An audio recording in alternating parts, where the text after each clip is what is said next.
கொள்கிறேன்.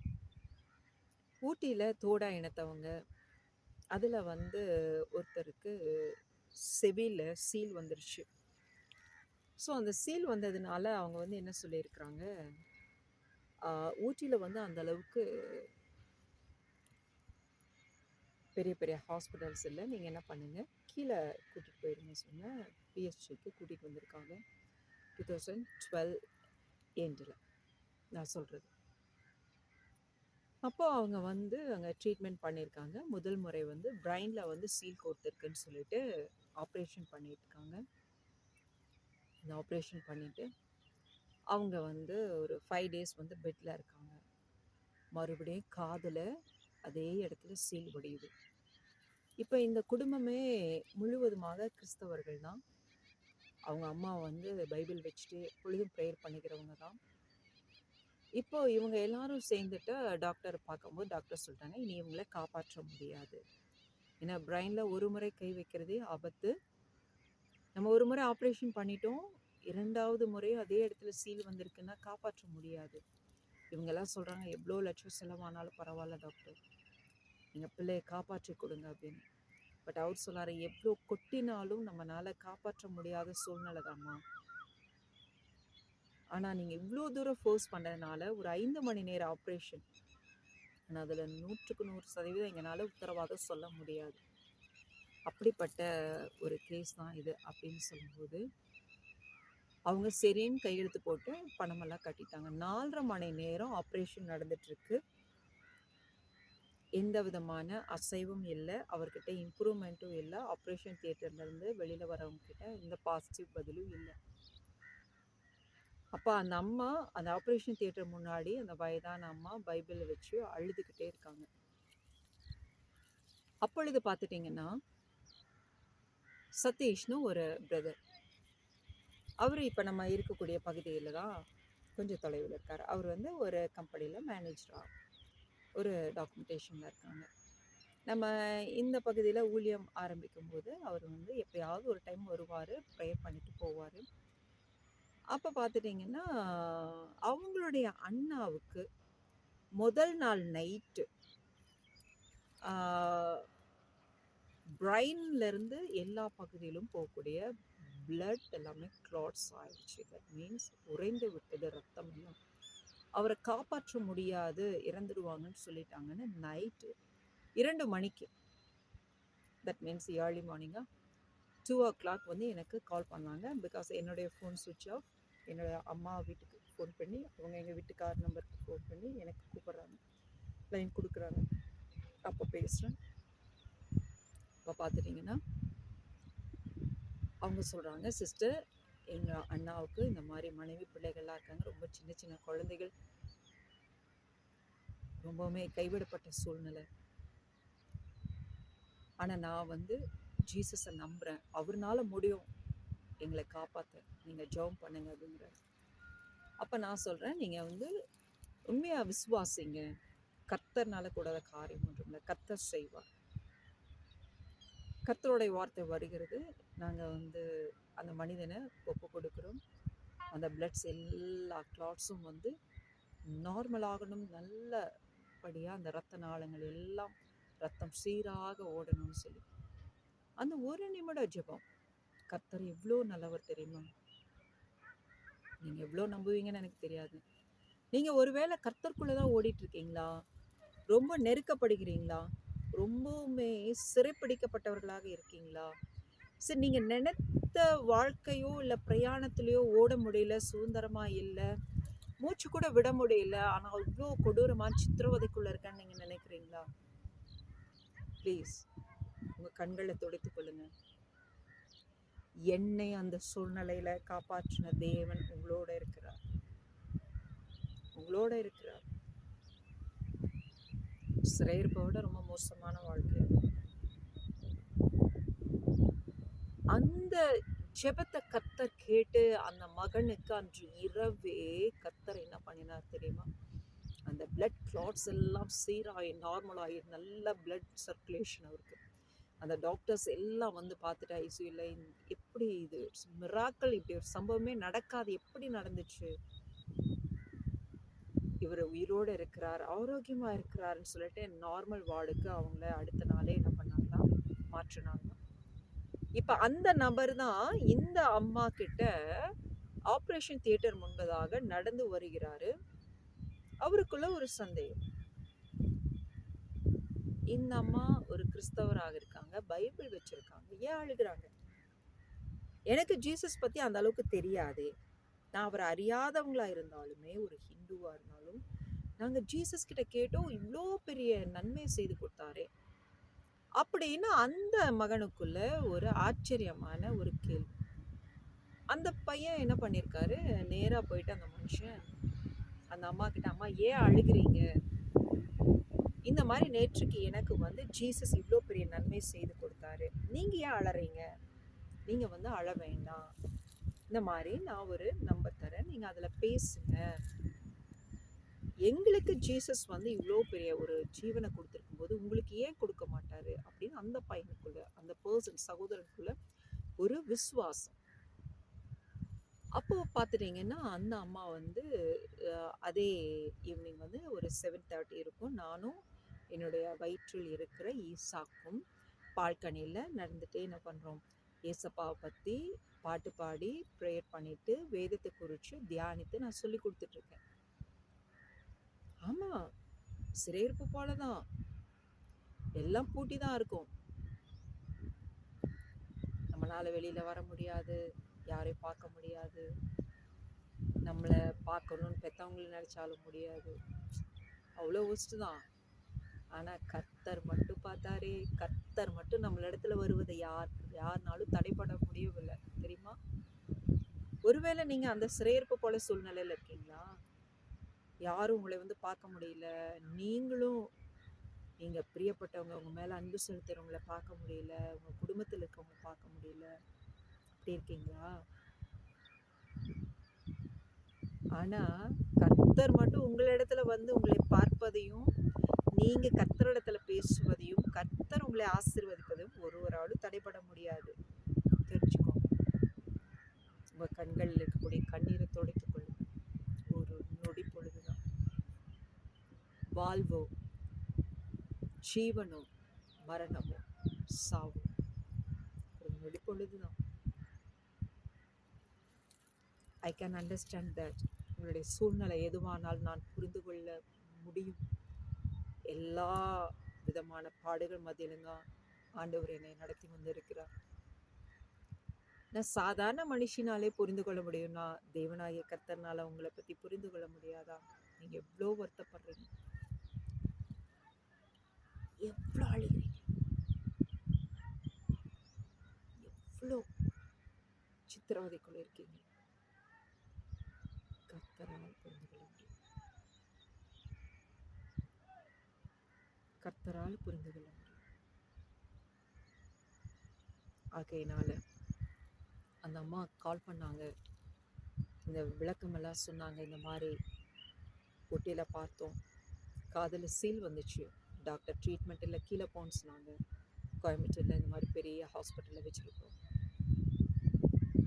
பிரெயினில் சீல் கோர்த்துருந்ததுன்னு சொல்லி ஆப்ரேஷன் பண்ணினாங்க. அடுத்தது அது ஆப்ரேஷன் பண்ணிவிட்டு ஒரு 5 நாள் நல்லதாக இருந்துச்சு, மறுபடியும் சீல் கோர்த்துச்சு, காது வழியாக சீல் வந்துச்சு. இப்போ செக் பண்ணும்போது அதே ஆப்ரேஷன் பண்ணின இடத்துல சீல் கோர்த்துருக்கு, காப்பாற்ற முடியாதுன்னு சொன்னாங்க. நாங்கள் எல்லாம் ரொம்பவுமே ஃபர்கிவ் பண்ணனால ஒரு 5 மணி நேரம் ஆப்ரேஷன். பட் ஆனால் அதில் வந்து அவங்கள காப்பாற்ற முடியுங்கிறது 100% எங்களால் சொல்ல முடியாதுன்னு சொன்னாங்க. நாங்கள் எல்லாம் ரொம்பவுமே வருத்தப்பட்டு ரொம்பவுமே கம்பல் பண்ணனால அதுக்காக அநேக செலவு, அநேக லட்சங்கள் கட்டி அந்த ஆப்ரேஷன் நடந்துட்டுருக்கு. 4.5 மணி நேரம் ஆயிற்று, ஆனால் எந்த விதமான முன்னேற்றம் இல்லைன்னு சொல்லியிருக்காங்க.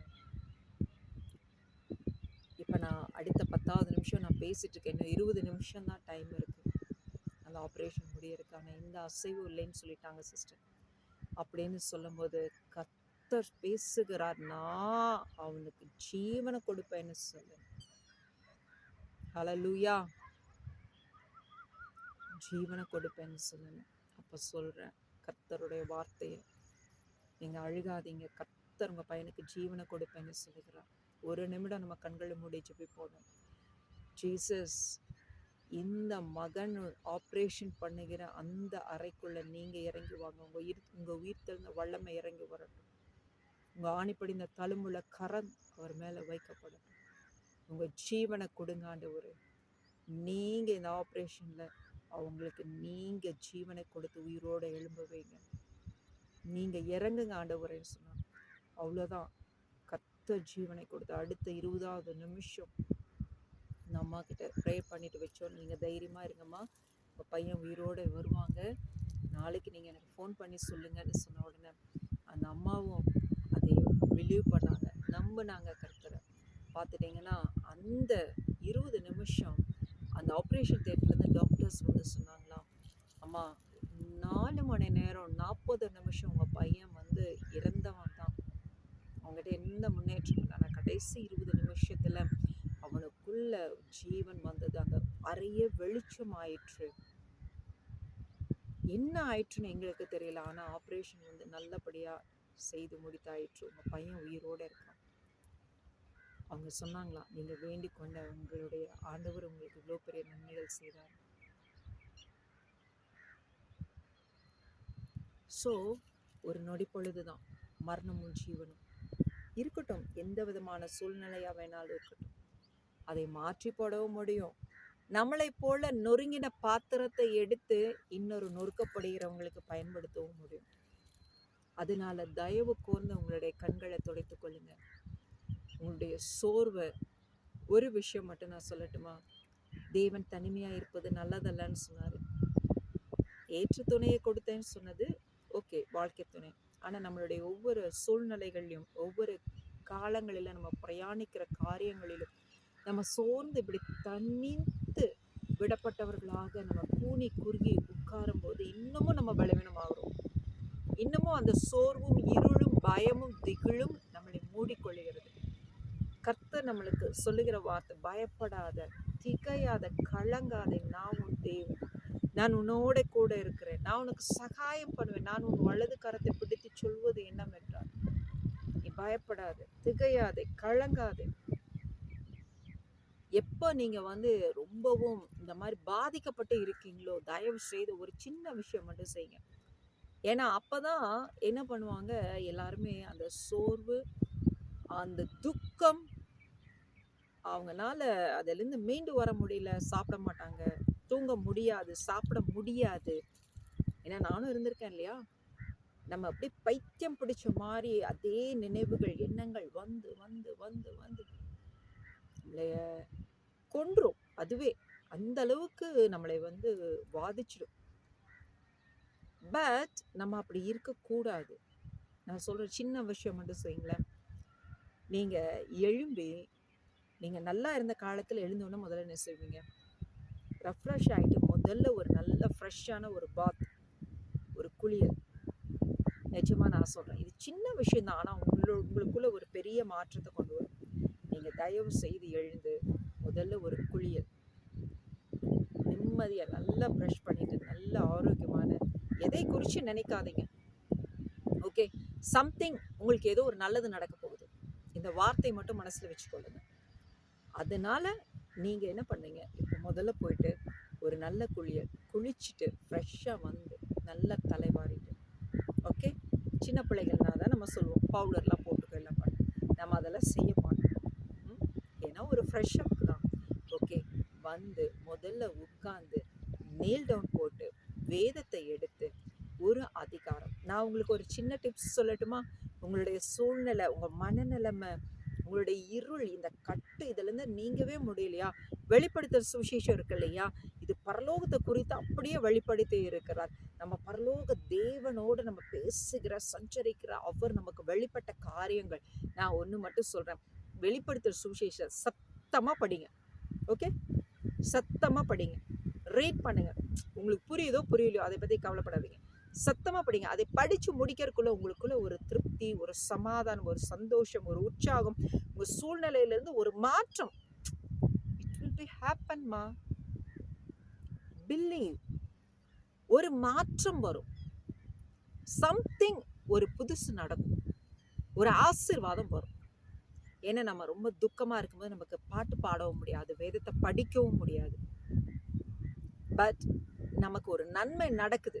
ஓகே, இந்த பாயிண்ட்டை மட்டும் மைண்டில் வச்சுட்டு நீங்கள் ஃப்ரெஷ் அப் ஆகிட்டு நல்லபடியாக நீல் டவுனில் உங்களுக்கு தெரிஞ்ச மாதிரி பிரைஸ் தி லார்ட் ஜீசஸ் நல்லபடியாக ஸ்தோத்திரங்களை ஏறெடுத்துட்டு நல்ல ஆவியோட அந்த பாட்டு தெரியும், நம்ம லயித்து பாடும்போது நம்ம எப்படியெல்லாம் பாடுவோன்னு வரலையா உங்களுக்கு தெரிஞ்ச மாதிரி ஓகே இல்லையா என்னோட பாரங்கள்லாம் இது அப்படின்னு கொட்டிட்டு இந்த விஷயங்கள்லாம் இப்படி இருக்குப்பான்னு கொட்டிட்டு நீங்கள் இது எத்தனை இந்த சூழ்நிலைகளை ஹேண்டில் பண்ணுங்க, இந்த பிஸ்னஸ், இந்த பிரிவினை, இந்த குடும்பங்கள், இந்த மனிதர்கள், எங்களை என்ன எல்லாத்தையும் உங்கள் கையில் ஒப்பு கொடுக்குறேன்னு சொல்லிட்டு நீங்கள் வந்து என்னை ஆளுகை செய்யுங்க. நீங்கள் வந்து இந்த சூழ்நிலையை ஃபேஸ் பண்ணுங்க, நடத்தி கொடுங்க. நீங்கள் வந்து இந்த ப்ராப்ளம்ஸை வந்து நீங்கள் ஹேண்டில் பண்ணி நீங்கள் எனக்கு செய்து கொடுங்க அப்படின்னு சொல்லிட்டு அவர் கையில் கொடுத்துட்டு, ஜீசஸ் கையில் கொடுத்துட்டு வெளிப்படுத்துகிற சுவிசேஷத்தை விசேஷம், தட் இஸ் நாட் சுவிசேஷம், விசேஷம், வெளிப்படுத்துகிற விசேஷத்தை சத்தமாக படிங்க.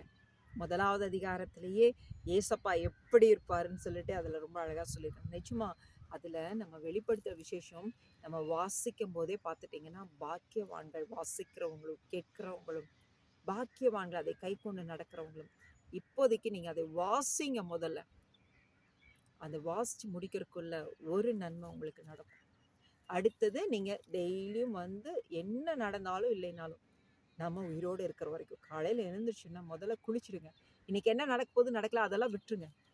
முதல்ல எழுந்திரிச்சுன்னா எப்பொழுதும் போல் ரெஃப்ரெஷ் ஆகிட்டு குளிச்சுட்டு ஃப்ரெஷ் அப் ஆகிட்டு அழுக்கு இல்லாத ஒரு வஸ்திரத்தை போட்டுட்டு ஓகே முதல்ல முட்டி போட்டு நம்ம கிட்ட இருக்க பிரச்சனைகள், நம்ம நினைவுகள், எண்ணங்கள், இதுலேருந்து என்னால் வெளியில் வர முடியல எல்லா விஷயத்தையும் ஒரு அப்பா கிட்ட சொல்கிறது போல சொல்லிடுங்க ஜீசஸ் கிட்ட. இது எல்லாத்துலேயும் நீங்கள் வந்து இருந்து இதை ஹேண்டில் பண்ணி எனக்கு சரி பண்ணி கொடுங்க, என்ன நீங்கள் மாற்றுங்க, என்ன நீங்கள் என்ன பண்ணுங்க, ஆசீர்வதிங்க. உங்களுக்கு என்னென்னலாம் வேணுமோ அவர்கிட்ட சொல்லுங்க, அவர் எல்லாம் செய்வார். தினந்தோறும் நீல் டவுனில் இருக்க முடிஞ்சா நீல் டவுனில் நின்று வேதத்தை நீங்கள் வாசிங்க. வெளிப்படுத்தல முடிச்சிட்டிங்கன்னா அடுத்து மத்தேயிலிருந்து கண்டினியூவாக படிங்க. டெய்லி நீதிமொழிகள் ஒரு அதிகாரம் மட்டும் படிங்க. தென் வந்து சங்கீதம் ஒரு அதிகாரம் மட்டும் படிங்க. ஓகே, புதிய ஏற்பாடு படித்து முடித்த உடனே அதுக்கப்புறம் பழைய ஏற்பாடில் நீங்கள் சாப்டர்ஸ் ஒரு 2-3 சாப்டர் படிக்கும்போது புதிய ஏற்பாட்டில் ஒரு 2 அதிகாரம் இப்படி மாற்றி மாற்றி படிக்கும்போது நமக்கு என்ன ஆகும், போர் அடிக்காமல் இருக்கும். 2வது விஷயம் எல்லாமே புரியாது, சில விஷயம்னாலும் புரியும். ஓகே, இந்த ஹோல் பைபிள் படித்து முடிக்கும்போது நமக்கு பெரிய ஆசீர்வாதங்கள் நடக்கும். ஓகேவா? சரி, இப்போ என்ன ஆயிற்று, அந்த மகனை கர்த்தர் தொட்டார், ஆசீர்வதித்தார், ஜீவனை கொடுத்தார். எப்படி? நம்மளுடைய சிறையிருப்பு தான், பட் நம்மளுடைய ஐக்கியம் யாரோட இருந்தது? கர்த்தரோட. நம்ம உறவு யாரோட இருந்தது? கர்த்தரோட. நம்மளுடைய பேச்சுவார்த்தைகள், மனதில் இருக்கக்கூடிய காரியங்கள் யாரோட இருந்தது? கர்த்தரோட. இதே கர்த்தர் தான் யோசேப்போட கூட